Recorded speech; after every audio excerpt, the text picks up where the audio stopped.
Look at the spiral on it. This is known as ayahuasca. It looks like the DNA. Oh, yeah. See the spiral? Yeah.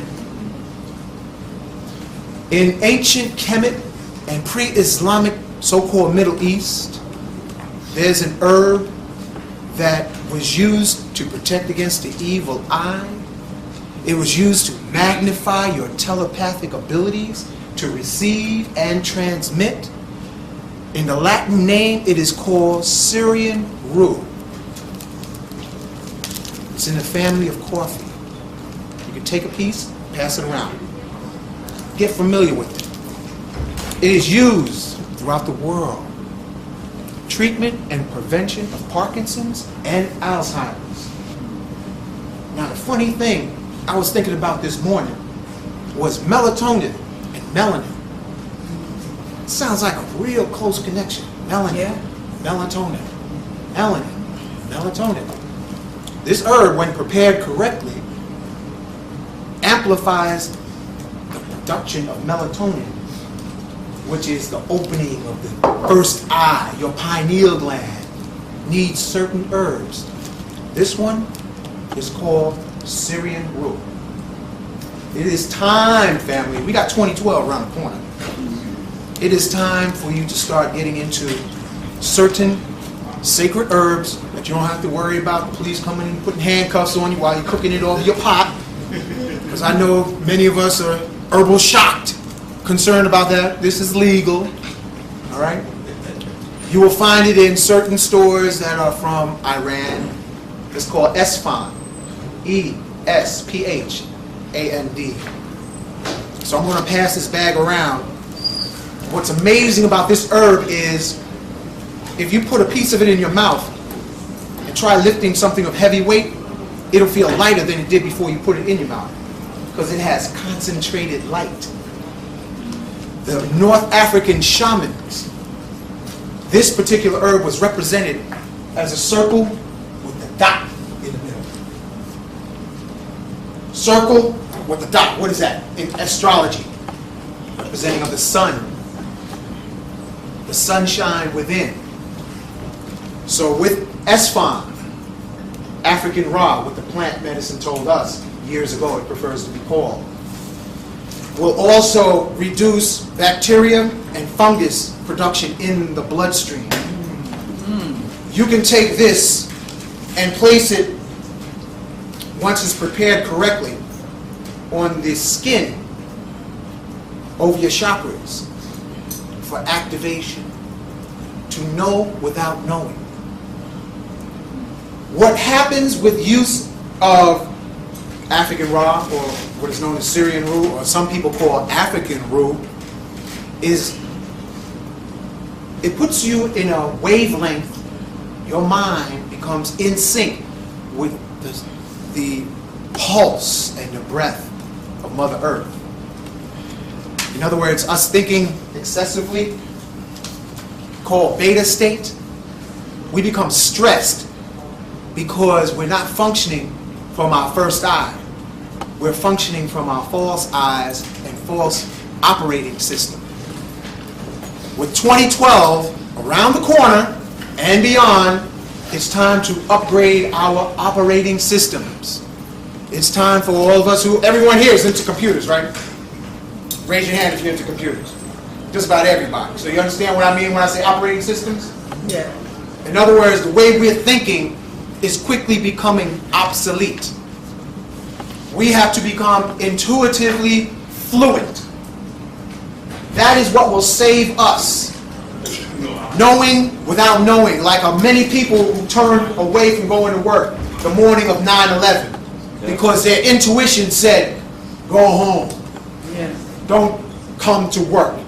Those who rationalize, use their analytical left brain saying, I got bills, my child's in school. They overridden their primal, superior knowledge. So they went and fulfilled their destiny, unfortunately. So each of us are able, with certain herbs. Now you can combine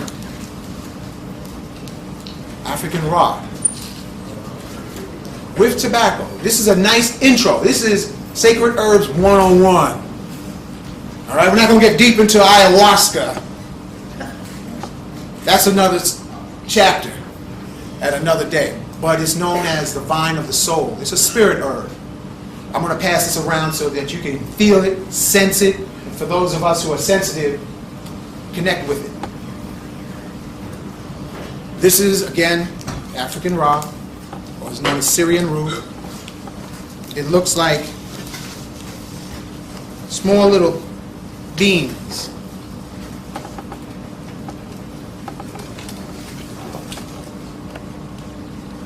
Pass it around, take a few so that you can chew it. Don't worry, you won't see colors or go into altered states.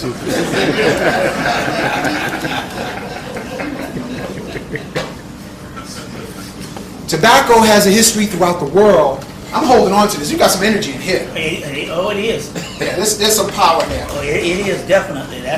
I got. I'm getting pulled into the vortex. That's a part of the presentation right there. Tobacco is used as the opening of your awareness to come into the awareness of your heart. The way tobacco is used today is a bent and twisted cyborg mutation of what tobacco was originally used for. It is a hot natured herb, so you have to drink with water, but when you correctly make the concentration to match your body, it's easy for you to have flying dreams after drinking about an ounce or two. How many of us have ever had flying dreams? Isn't it the most beautiful experience? This herb here will help you fly. Nicotiana rustica. So look up wild tobacco online. You can also look up how to prepare it. But the simplest way is 1 bundle to 1 gallon, chop it up into a food processor, bring it to a boil, let simmer for 12 hours. Preferably with music. All right? African raw, Syrian root. I'm going to give you the recipe. Would y'all like it? Yes. First, do not take it if you're pregnant or on medication such as high blood pressure medication. All right? It's known as a myo-inhibitor. What that simply means is if your body isn't clean and healthy, don't try to put on the afterburners to take off. Because you need to go through the herbal cleansing. Oh, take some out, brother. Each of you take some. Keep it with you. If any of you have a medicine pouch or you have crystals, you place the herbs to create the bridge with the crystals and the sacred herbs. But you're not getting none of my poncho. See, I'm holding on to that. There's a reason for that. With the Syrian root, the best way to start as far as preparation, bake at 350 degrees for approximately 20 to 30 minutes. Then grind down to a powder. You can use a Vitamix. Add to approximately, say, a gallon of water. Say about 6 ounces of raw, African raw, to a gallon of water. Add 1 ounce of lemon juice so that you can change the pH of the water. And when you change the pH of the water, the active elements that's inside this wonderful ancient herb is released into the water. Everybody with me? Yep. What this will do with regular use, and it was also used by Michelangelo, Leonardo da Vinci, the mystery schools of ancient Egypt, the shamans of North Africa, it allows you to extend your awareness. So I have available at my table some, not much of it, available in the pineal gland tea. The balance of the herbs are used by Shaolin monks to hear the one-hand clap, to quiet the mind, because often living in the concrete jungle, in the canyon city, our minds start to become overwhelmed with the snow of electronic pollution. Can I get ashe? Ashe. The electronic pollution affects us to be randomly thinking thoughts, experiencing energies, because we are in touch with the low frequency vibrations. By drinking certain sacred herbs such as African raw, such as wild tobacco, you can allow yourself to be raised above the frequencies that are harmful, such as cell phones, such as the computers, such as being in the subway system. So when I began my journey in self-discovery, the first herb that we used to have ceremony with, that was done for thousands of years throughout the world, is tobacco ceremonies in the form of tea, not smoke. Some people throughout the world use smoke, but the majority of indigenous people have used wild tobacco in the form of tea. Following herb, again, take your time, get familiar with it. It is an amazingly wonderful herb that you can add a little bit of honey to sweeten, and some may even realize it tastes similar to coffee. But don't drink a whole lot, too much. When you're getting acquainted with herbs, family, you take a little bit, start with 2 or 3 ounces, stay indoors, don't go clubbing. Take the time, treat the herb as a sacred friend. Get acquainted and quiet with gentle music. That's what I want to share tonight, this afternoon. Yes, I do have bottles. Oh, no, can I do that? Yeah. Alkaline like nature design. But before I jump to the quartz, is there any questions about the herb? African raw? Everybody took the notes they wanted? For 1 gallon, 1 ounce of lemon juice, no more than 2. Otherwise, you're going to have some African raw lemonade. And then you'll be sharing some of that, and people will be wondering why. See a trailer behind their hand. Why some people might feel, drop the inhibitions a little more. You don't want to go there like that. A lot of us are experiencing emotional stress. We are literally, some people are walking around a living time bomb.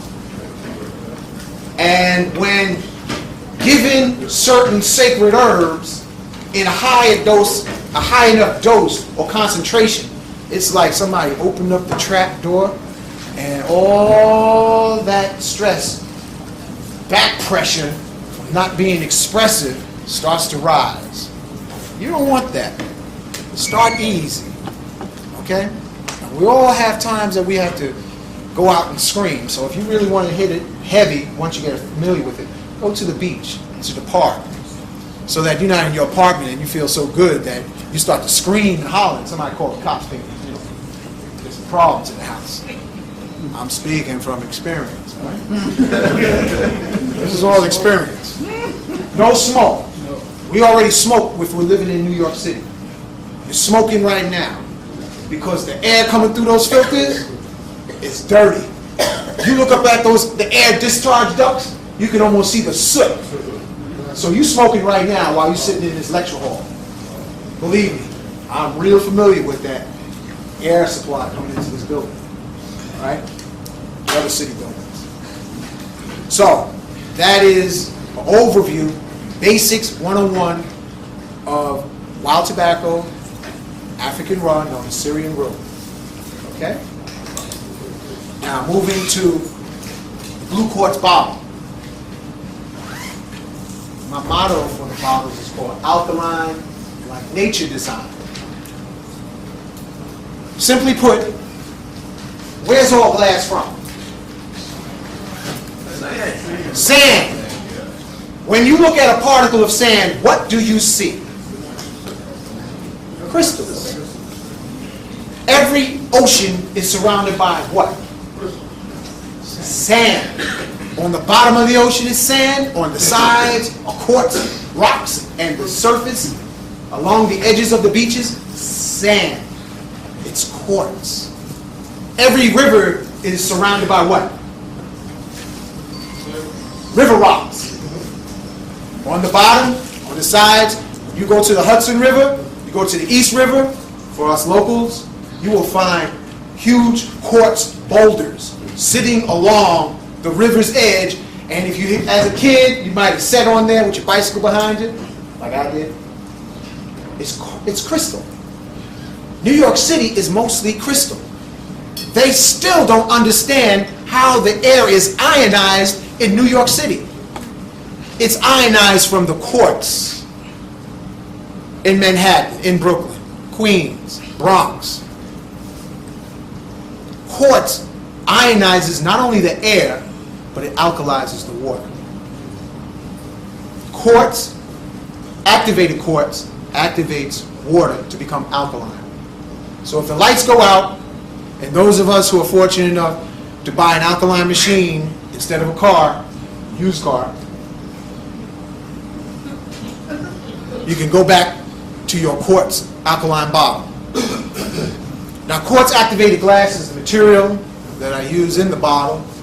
What that simply means is I put it through an electrical process to awaken the dormant crystal molecules in each bottle.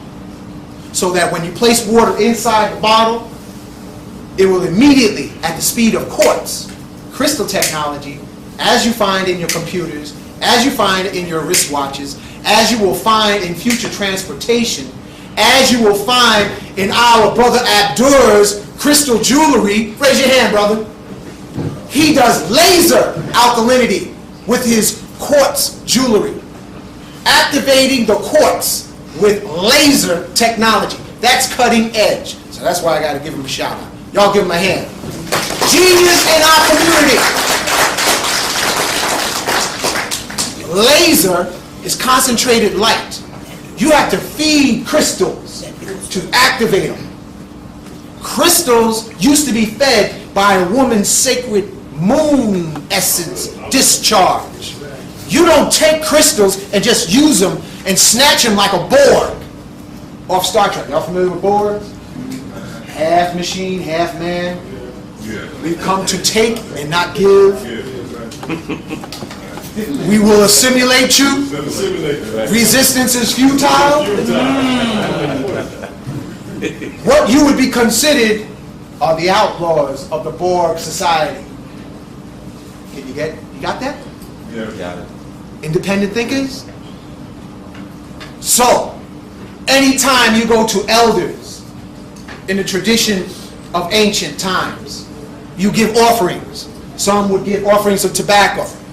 Your family can come and visit from the south. They would bring pie, iced tea. That tradition has been lost because now we go over the house and say, what you got to eat? What you got to eat? What'd you bring? You got to bring something to get something. So with crystals, the way to activate them, clean them with teaspoon. And some people may disagree, but so far this is the most powerful way to clean a crystal. Apple cider vinegar, 4 ounces apple cider vinegar, 2 ounces of sea salt, and about 12 ounces of water. That crystal will be screaming clean. Did you get that? Apple cider vinegar, sea salt, and water. Feed the crystal. Men, once a month, take a sample of your liquid crystal and place it on the crystal. And don't let anybody handle your stuff once you let it evaporate in the sun. Women, the most powerful energy you have is your moon time.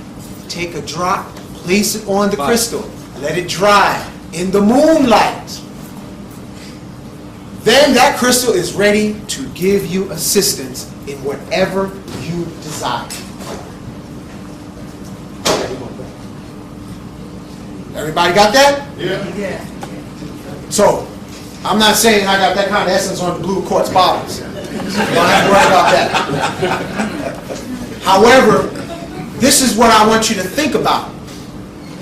If in nature, where alkalinity is generated by oceans, rivers, streams, you have ionization of the air. To know if you're in touch with nature by using an alkaline machine, where's the ionized air when you turn the machine on? Do you have an ionized kitchen when you turn on the alkaline machine? No, you don't. But it's a move in the right direction.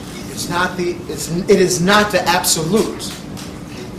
So many of us, including myself, I had to go into the plant kingdom to look for answers how to create alkaline water. So I give tribute to my own I am divinity and the opening of the way with the sacred herbs from the plant kingdom.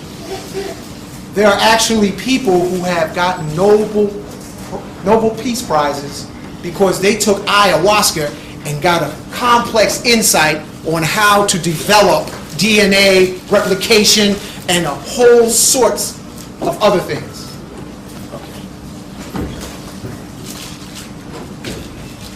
So when you take the blue quartz bottle, fill it up with water, it instantly alkalizes the water.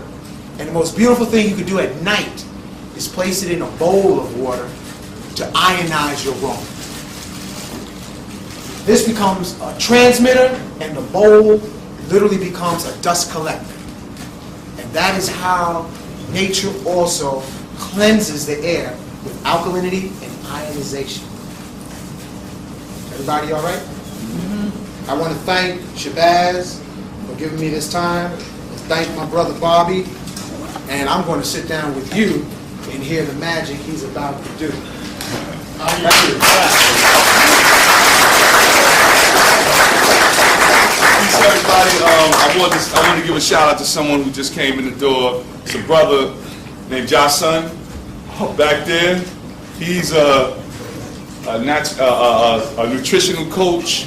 He does all manner of things on the line of what you just heard this brother doing. That's part of my team that I roll with. It's a group called Soul, that's Sons of Universal Light, Universal Love, however you put it. But we meet and we do meditation and we do a lot of things. Come on, I want to just show you the people. Come here, man. He's just going to introduce to the people. Brother Jason will be. But still yet let them visit. And also, Brother Hank Rising Son will be outside with the crystals for the water, the bottles. Take all that off. With the bottles, and he also does a lot of, these are his bottles that he manufactures himself, and it alkalines the water naturally. This is Brother Jason. He's going to be here when Dr. Mitchell Gibson comes. He's going to open actually for him. Y'all going to see he gives classes. The brother's bad. I love this brother, and he's on point. I love you, man. Peace. I love the work this brother's doing in the community. We need this information. All right, no doubt. Peace, man. Peace, peace. Love you, man. All right, without any further ado, I'm going to bring y'all the master, Brother Bobby Hemmitt.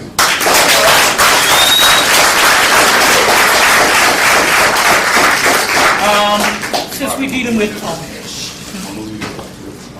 dealing with the pineal gland, this is what came about a month ago, like in a vision.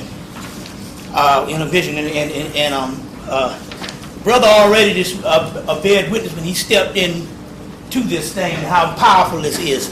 This is going to be one of the charts that you can get to, you stare in it each day, as many times as you want, and you train your third eye.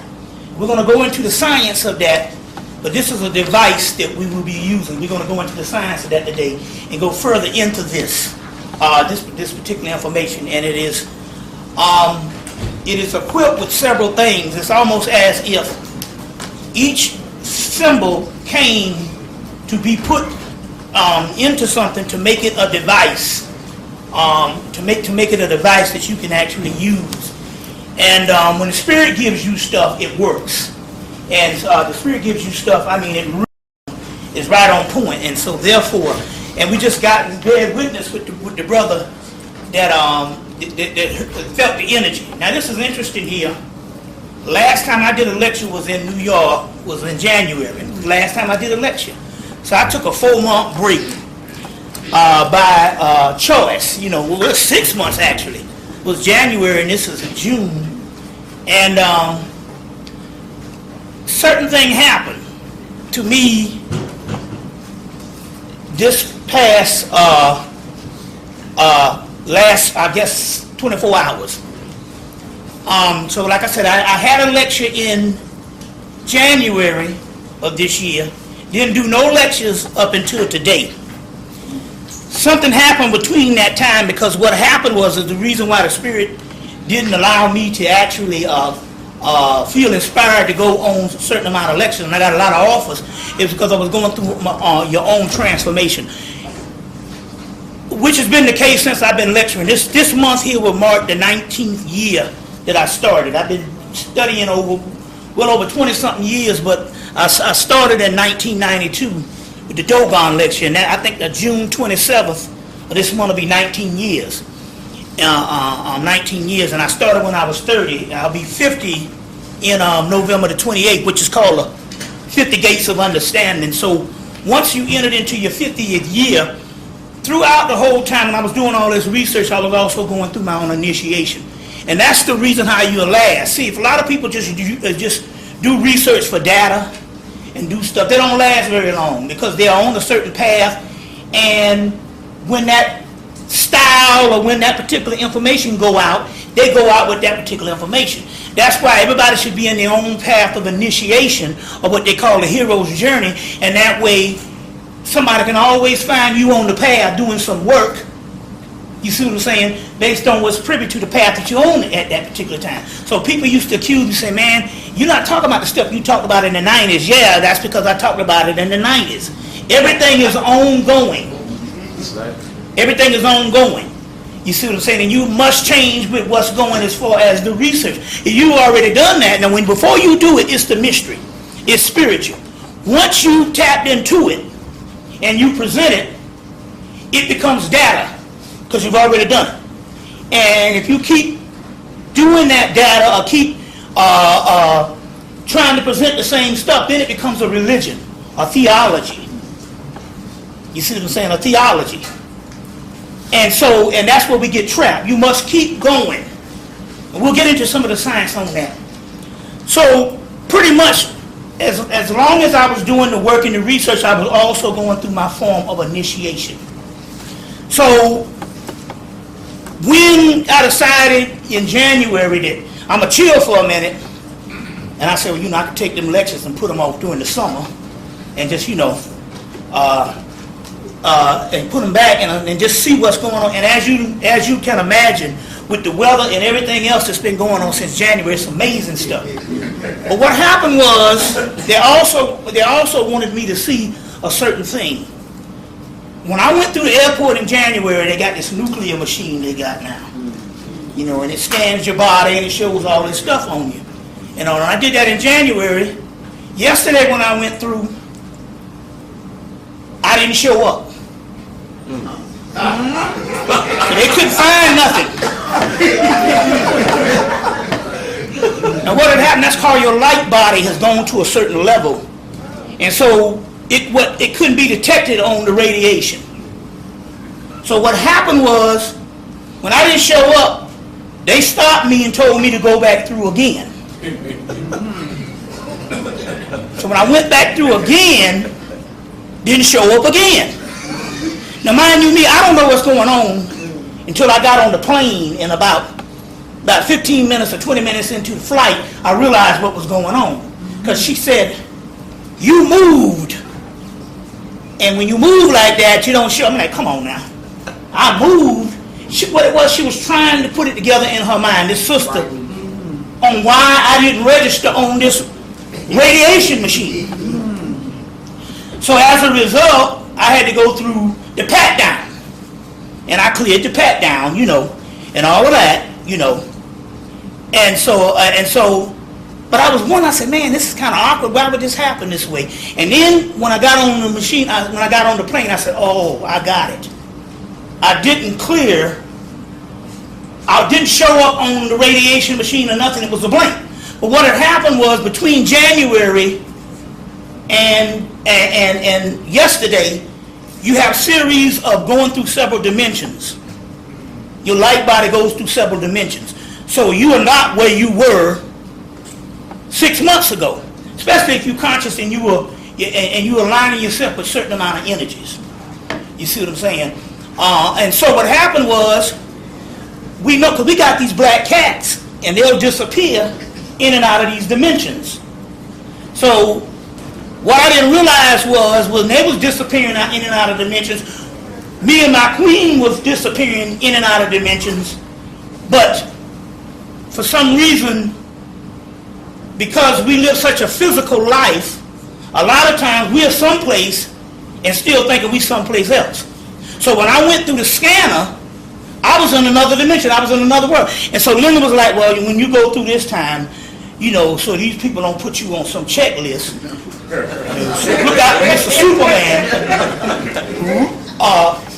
Materialize yourself before you go through.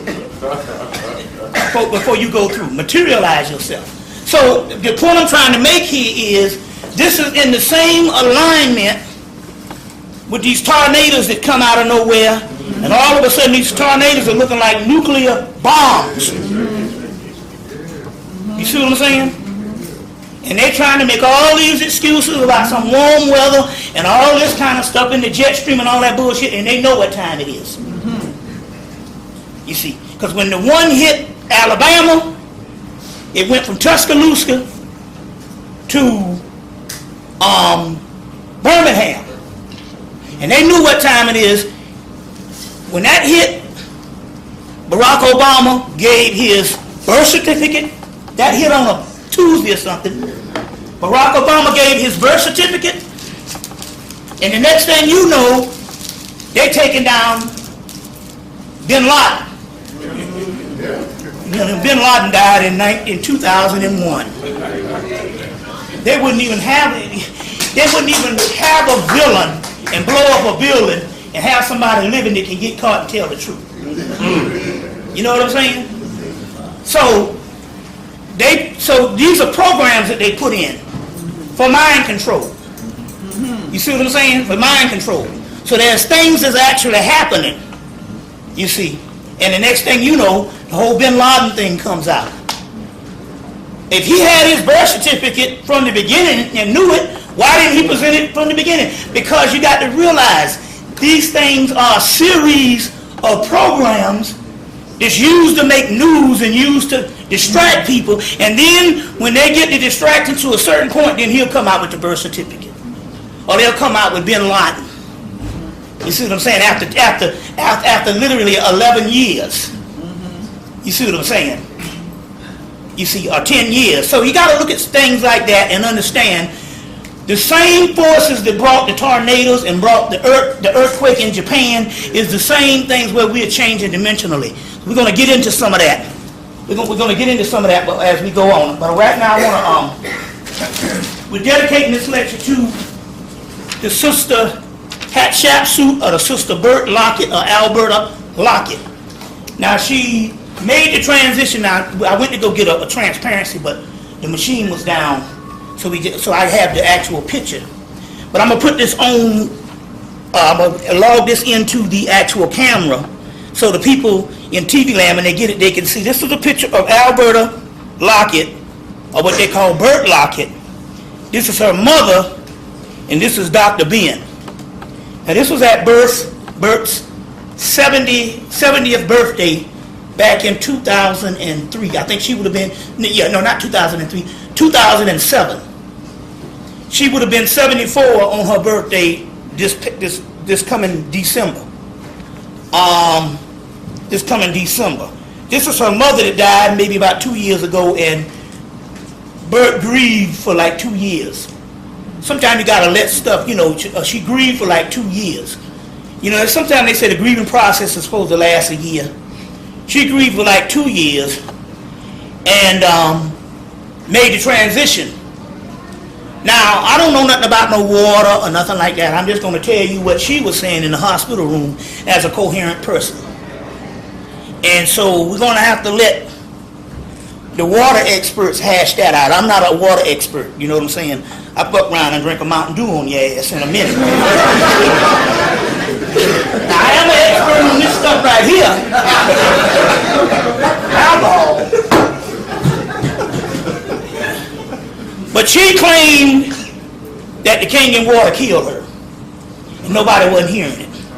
So, like I said, you know, but I did know she grieved for a while, and certain things came to a head. You see what I'm saying and all, and I did know that she really, you know, grieved for a minute over her mother making the transition. So, you know, you can't just make statements. But my point here is, we do have Hank Rising Sun. We do have 2 other water experts that's going to appear on the Raspberry Remix, or what they call a remix, which is the Sister Blues show. And so in the next couple of months, and they'll hash out what the deal is, you see, on this type of thing here. But what we do know, like he said, if the electricity shuts off and your machine, you can't get your machine, because there's several of these alkaline machines, you can pour water in this bottle. And I bear witness to that. You see what I'm saying? You can pour water in this bottle and stuff and all. And he has those bottles out there on the table. But what makes this woman so special is this woman is responsible. Number one, she's responsible because Valentine had been doing work in the community for years. But she was the one that she was the one that actually brought Valentine out. Because it was 1994, she had Deborah Blair to come speak, and she had Valentine to open for Blair. And after that, you see what I'm saying? And then after that, you know, there's Hemmitt DiBernardo. She was the first to bring me here. I started in 92. She was the first to bring me here in the spring of 94. The spring of 94. So you can say she was a pioneer in bringing certain people out. Now, people, you know, Bert was a little rough around the edges as far as her appearance. But then again, that's one of those goddess things, like a Sheena Master or a Kali or a Oya. You must try to understand and profile the process of different entities we have. And that's why we don't need to judge people, because the simple fact, everybody's not supposed to be the same way. You understand what I'm saying? And we need certain people to appear a certain way to deprogram you. Now, it's interesting because this is the god Ganesha, what they call Gana Ishu. So Ishu is the god of the opener of the way, or the god of the crossroads. In India, it's called Ganesha, but Ganesha is broken down in Sanskrit as Gana Ishu, which means that that's African in origin. You see what I'm saying? African in origin, and you have an Indian elephant or Asian elephant, and you have an African elephant, which is bigger, but nevertheless there is this connection. One of the things they say is the first people to he's the most popular deity in India, and the first people to accept him as children. Children can look at things and be at awe with it, and they're the first to accept Ganesha. You see what I'm saying? Adults have a little problem with a big-bellied, elephant head man with several arms, because we are trapped into certain design to make us judge. You see, it takes a lot to break down an adult, you see what I'm saying, to use a certain definition of what they're experiencing, or to gain a certain definition of what they're experiencing. It's just like a brother. Like I said, I went to college for years, and not because I was so academically inclined. It's just that I used to take at least 12 hours so I could have a place to stay. 3 hearts in a cot. You see, so I was up in there about damn near 8 years up in that baby, just living, taking my classes and shit. So nobody can't tell me nothing about the world of college, but I did remember this thing. One of the brothers that loved my work, and he getting rejected. You got some people just out rejected. He was trying to understand this metaphysical thing, but he was getting a PhD in some type of political revolutionary thing. It was a political science, but he had tapped into the revolutionary thing because his heroes was Malcolm, his heroes was Marcus Garvey and stuff. But he was having a lot of problems trying to understand this spirit world. And I told him what you have to do is you got to deprogram your mind. You've been trained to be a left brain prisoner, and you're going to have to deprogram your mind to the point whereas everything that sounds bizarre, everything that sounds weird, just accept it for a month, and everything that sounds logical, rational, and make common sense, look at that as the weird. Because what you're trying to do is deprogram or trying to shatter these different patterns that we make for ourselves. So the problem here, and it's just interesting when we talk about this Sister Burt. Now you will see this when you get the tape. Some people approached me. Burt brought me in the fall, in early winter of 1994. She then again brought me in the summer of 1994, and a group of people from First World approached me and said, you know, we like your work, we know you're doing, we recognize the scholarship. We want to bring you to First World, but what we want to do is, in some kind of way, we want you to try to distance yourself from Sister Hatshepsut, because she is not socially accepted by a bunch of handkerchief head niggas. And I said, no, I'm not even going to play that game. You see what I'm saying? The Spirit puts in your path who's supposed to be in your path. It's up to you to accept it and deal with it. And as a result, she was able to bring all the metaphysical stuff. You see what I'm saying? She was able to bring a lot of the metaphysical people through, which the First World people at that particular time were still dealing with the historical thing. Now don't get me wrong, we're not saying one is different than the other. It's just that we got to understand there's different categories. But too often what we do is each person wants to level the other person's thing. So as a result of her being on the fringes, in the outskirts, she would be a person that would be caught up into something that somebody was saying that was a little too liberal, and she don't want to alienate the people that's so-called conservative within which they deem to be reality. You understand what I'm saying? So by her being in the fringes, you see what I'm saying, and she was also in the life, if you know what I mean by that type thing, you know, on the you know what in the life is. We talk about sexual alternatives and stuff like that. By her living this type of lifestyle, sometimes it frees you.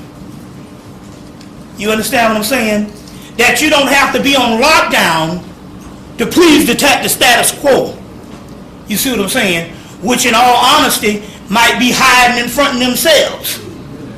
You see what I'm saying? Like that. So that's one thing about her, but she made the transition, and we wanted to give a shout out to her.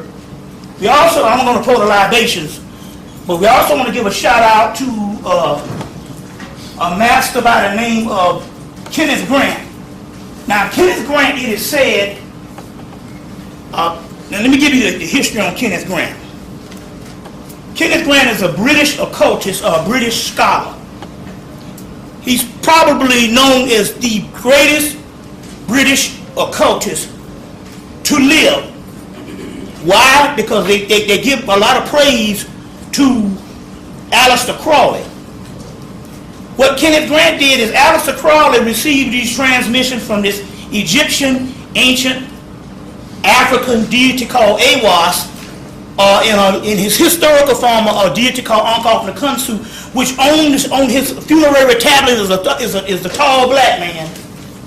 You see what I'm saying? And dark-skinned man. Later on, he received these transmissions from this guy in 1904, and they did the book of, and basically he gave him the transmission of the Book of the Law, which is like the last chapter of the Egyptian Book of the Dead. Some people say, well, why would they give it to Crowley and give it to these white folk? Well, black people in 1904, you understand what I'm saying, was just coming off the farms. You see what I'm saying? Right. And the Africans, you see what I'm saying, was right in the grips of colonization.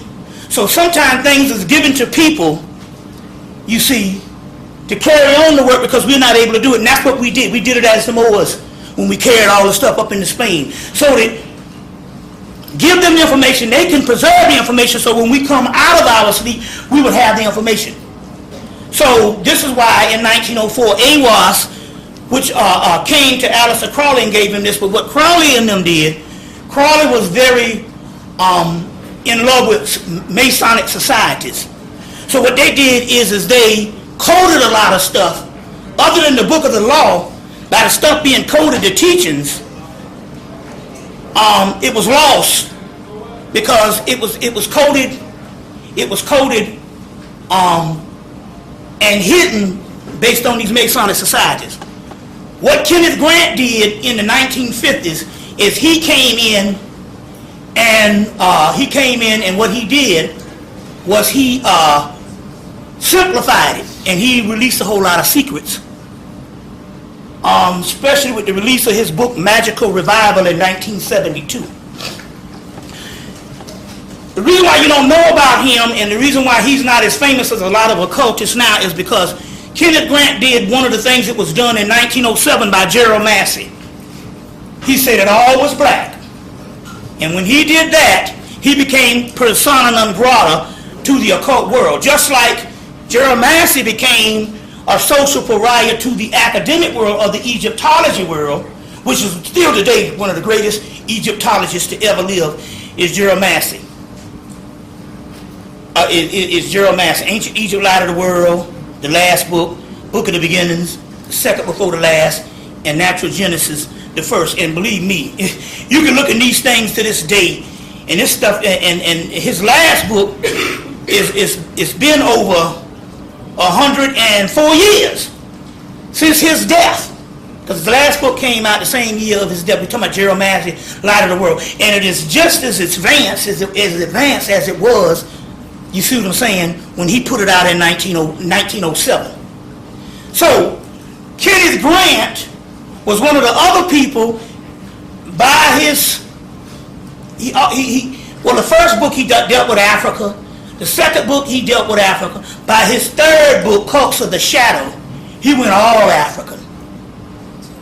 And after that, and all this Egyptian stuff, and put it back into black. Now history is repeating itself as of the last 2 months. We're going to get in that in a few minutes.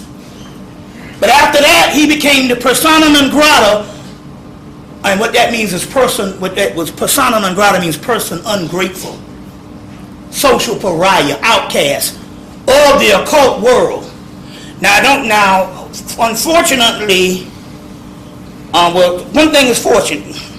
Since he made the transition, he made the transition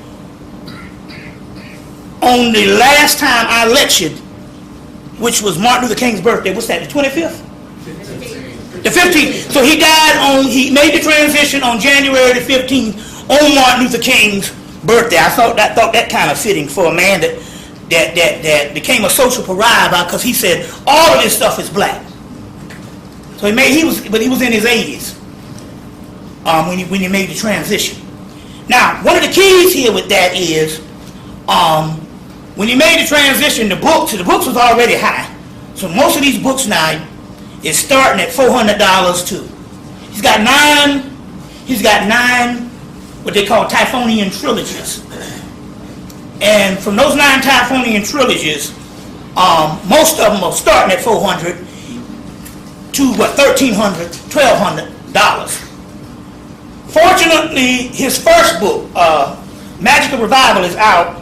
He put it out about a year or two ago. What is it, about $50? 60, 70. 60 or 70. So fortunately, his first book, Magical Revival by Kenneth Grant, they put it back out and you can get it available about $60 or $70. And believe me, that's cheap. Because the other ones, $400, $500, $1,000. You see what I'm saying? A lot of other people, some of his students that was inspired by him is Peter Moon, Pyramids of Montauk, Black Sun. These are people that's inspired by Kenneth Grant.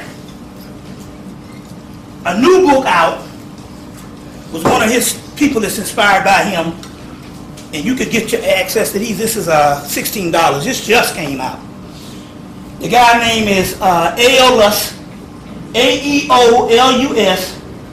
His last name is Kepius, K-E-P-H-A-S, K-E-P-H-A-S. So that's A-E-O-L-U-S, K-E-P-H-A-S. And the name of the book is called Homo Sapiens. Homo Sapiens, the occult history of DNA from Eden to Armageddon, which he had a whole chapter on AWAS and the AWAS working in Crawley and all of this type of stuff. He also has a in here.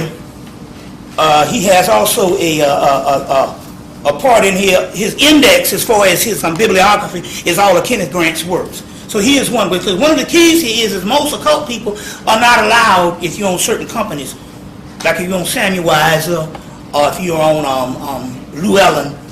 If you use Kenneth Grant's works, the people the OTO, the society that Crawley started, a lot of the people who provide the material that these people are allowed to sell some of Crawley's stuff will snatch that stuff away if they use Kenneth Grant works. So so a lot of these companies and a lot of people won't use his work, and a lot of them are racist anyway because they don't want to give Kenneth Grant credit. A lot of stuff when they go back and the same stuff that they talk about Kenneth Grant is saying, no, this is all African, this is all black. You see what I'm saying? This is all black. You see. So that's the reason why you don't see him in the bibliographies. In the bibliographies and stuff like that. So this is one of the newer books that's out, and I want to give you this Exhibit A on that. But we celebrate the life of Kenneth Grant because he did like Massey. They said that Gerald Massey wrote for black people. Now, I come to find out Gerald Massey, who was British, was supposed to go into the British Museum because what happened was after they came out of Egypt, a lot of people were scheduled to go into the British Museum and start rehashing this particular information. You see, because Napoleon and them came, stole, the British came and stole, and so you got your Louvre in Paris, which there's a part of that I'm going to talk about in a few minutes, and you have the British Museum became loaded with all the Egyptian artifacts. So they got people in the 19th century like E. Wallace Budge and Adolf Ehrman, several people, there's a lot of them from the 19th century scholars, went in and basically just saw things that was white, saw things that was black, and just excluded the whole racial aspect of it. So all of a sudden the Egyptians come down, they don't have a culture. You see what I'm saying? Yeah, they say they're in Africa, but they omit the aspect of African people. So Gerald Massey was scheduled to go in. He was a visionary. He could look at stuff and it's called transvisionary because he was a clairvoyant and all that, so he could actually not only he knew hieroglyphics, but he could also not only translate what he saw, but he also could get transmissions and put stuff back right.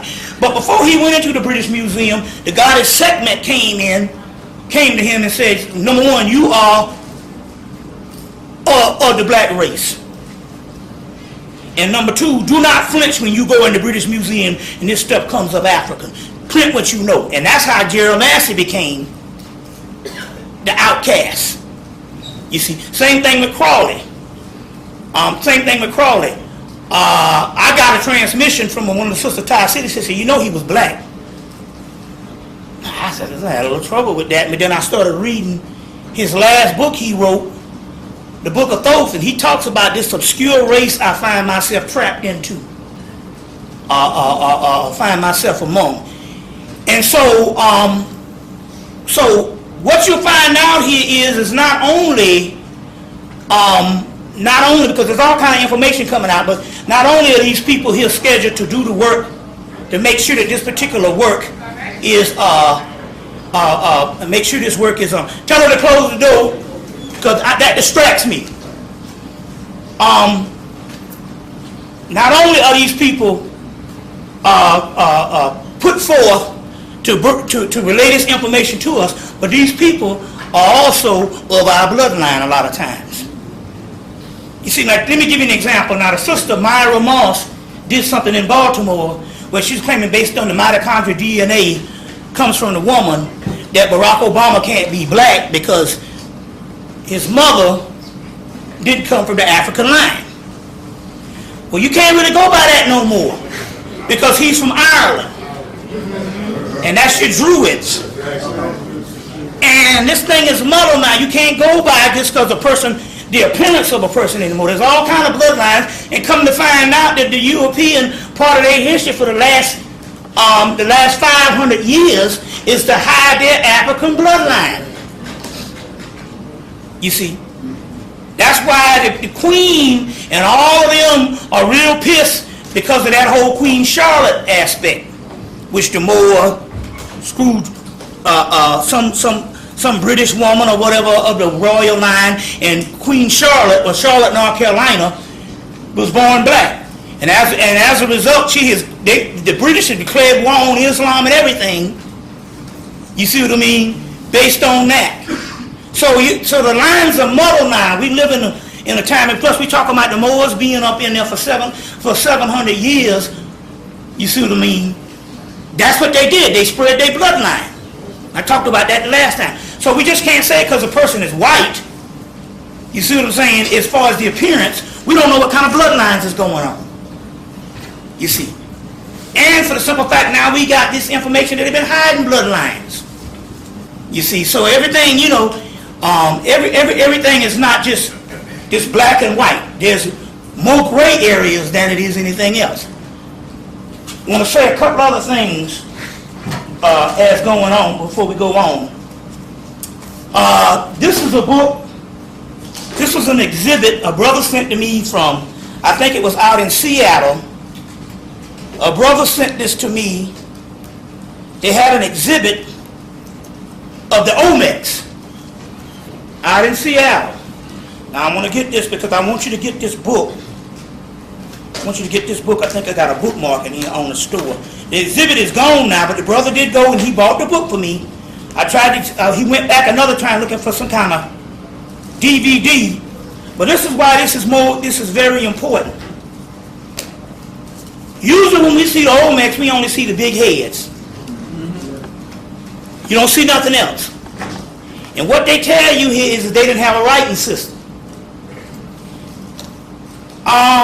In 1976, I was able to get a book recently, before this came out. About a couple of months ago, I found a book in a thrift store on Reader's Digest Mysteries, Ancient Mysteries. And for the first time, I saw things and artifacts on the Olmecs that wasn't just the big heads, wasn't just the heads. And then right after I got the book, this brother sent me this book from the exhibit, which gives you all different types of, and we could put this before and all, because I'll just show you all different types of artifacts. We could put these on there, all different types of artifacts of the Olmecs, you see, other than the heads. I'll pass this around after we get through. You see what I'm saying? So, be delicate to it. But what I want you to do here is it gives you all these different artifacts. But if you look real close, some of these artifacts got writings on them. They say they didn't have writings. And the reason why they can't really show you the writings is because when you see these Mayans, that's the Olmecs. It's another stolen legacy. You understand what I'm saying? When you see the Mayans, you see all of that, and you're thinking it's this culture. No, what they did was, for years, the people of that region, or the scholars of that region, they just basically separated the African heads from the writings and called it Mayan. There's no such thing. See, this is a big trick. So you got a whole civilization with the pyramids and all of that, but they decide, no, we can't change this like we did Egypt. Egypt was on a continent. If we could have somehow broke off Egypt from Africa, we might have could have fronted.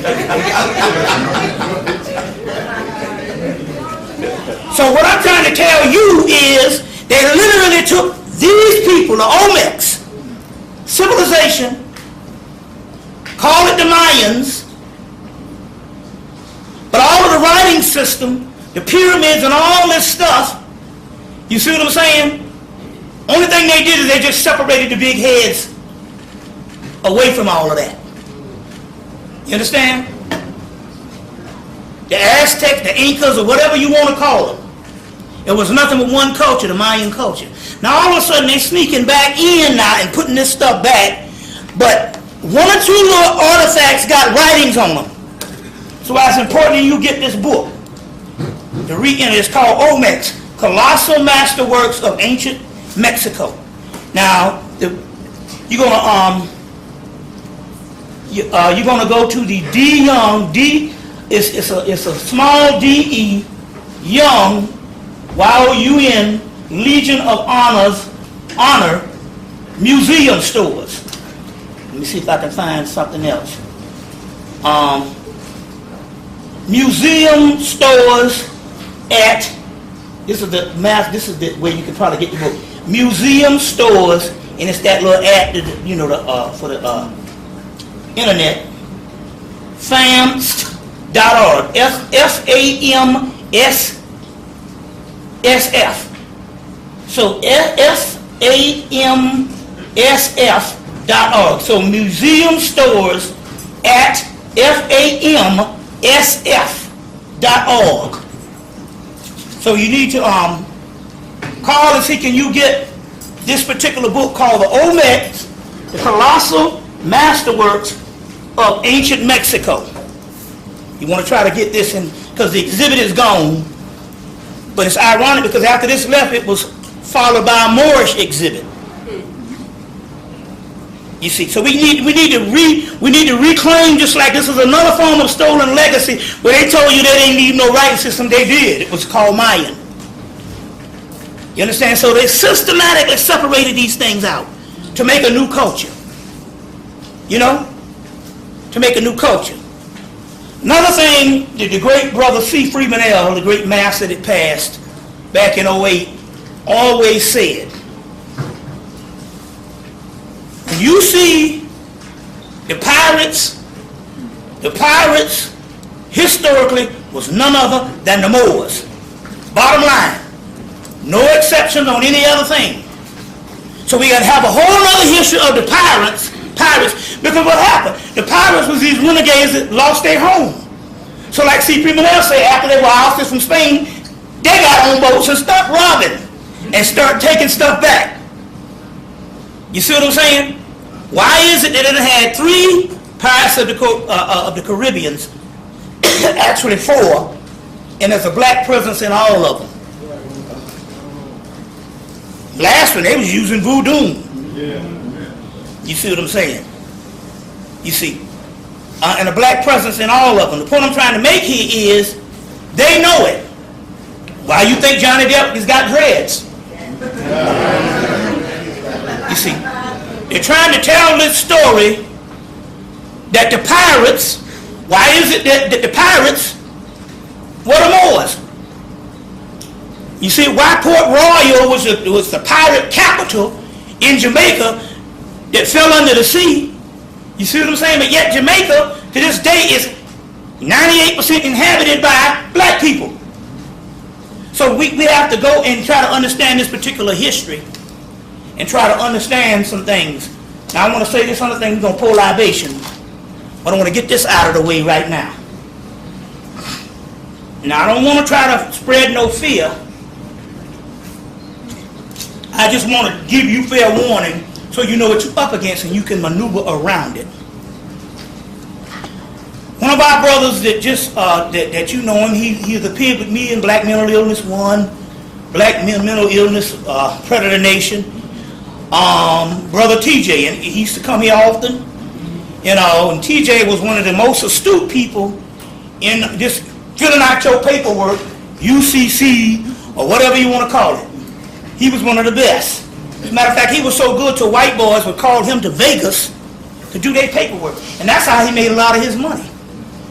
So some stuff happened. He did some paperwork, some questionable things that went down.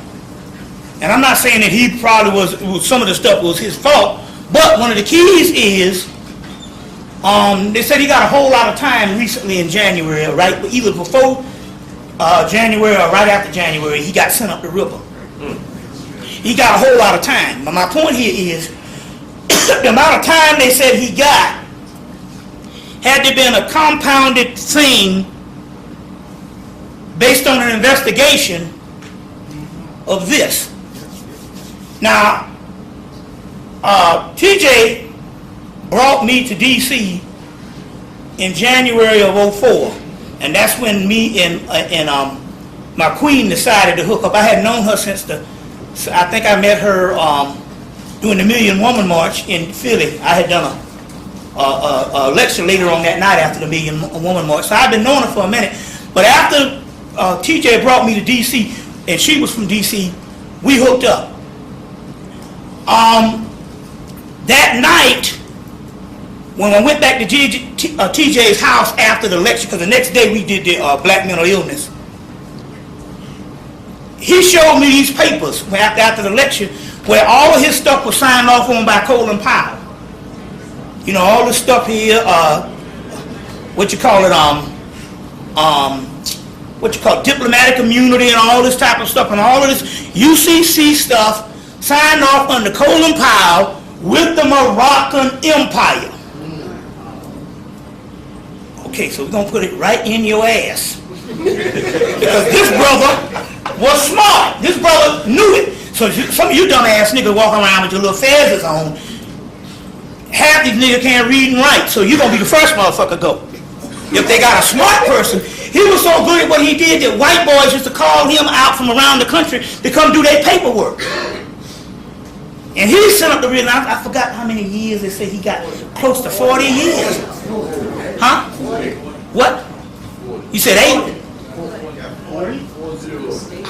I got damn near 40 years. It might have been the original 8, but what happened here is this other thing. Let me tell you something. So now, let me explain what's going on here. The brother Dr. Blind, who wrote The Functionary,